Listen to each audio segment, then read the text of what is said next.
Am I the a-hole because I won't tell my wife what my son, her stepson, has in savings from my late wife? My wife, 40s, and I, 40s, have a blended family. I have a 16-year-old son with my late wife. My wife has a 13-year-old daughter and a 12-year-old son with her ex-husband, and they share custody. We have a 4 and a 2-year-old together. When my late wife was sick, she told me she wanted a percent of the compensation she was issued for her medical misdiagnosis to go to our son's savings. She also had a second savings account she wanted to add to it. This was on top of what the two of us had saved for him before her illness. I honored her wishes, and I continued saving for our son's future. This is a promise I made to my late wife that I have stood by. I also promised I would protect it and make sure it was only ever for him, nobody else.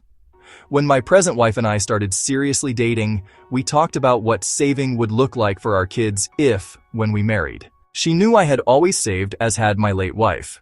We didn't discuss how much either of us had saved for our existing kids, but we agreed to an amount every month that would be saved for all three, and this was talked about again when we had children together.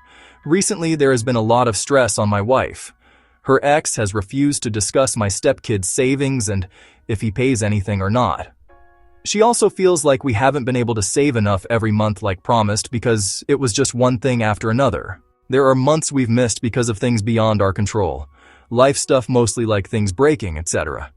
A few weeks ago, my wife told me we should put all the cards on the table and discuss what all 5 kids have and decide how we proceed with making sure everyone gets what they need for the future. I told her I would happily discuss what I have saved for my oldest, but I would not be discussing the money left by his mom. She pushed back on it and said all the money should be taken into consideration. I told her we don't know what all the money is. I said our parents could be saving money for the kids' futures. Her ex could have money for my stepkids.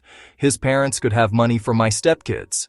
We can't say for certainty what everyone will have at the end, and it's only fair to discuss what she and I have and can save. She told me it sounds like I don't trust her. I responded by asking why she wants to know this so badly. By only talking about what we've saved, we're on an even footing. She told me if we knew everything we could focus on the kids, who will have less a little more. That our younger two are probably going to be the worst off long term, and she would be open to combining all the money and dividing it. I told her I was not on board with that, and what my son has from his mom is not going to be shared or used for any of the other kids. We argued about it, but I refused to say. She feels like that's wrong when we're married. I told her it's not my money, nor is it her money or money that we can or should be accessing. It's from my late wife to our son, and that's all there is to it. My wife said she feels like I'm keeping her in the dark and not trusting her with something important. She said it cuts her ability to fully engage in conversations we need to be able to have and decisions we need to make as a couple. Am I the a-hole?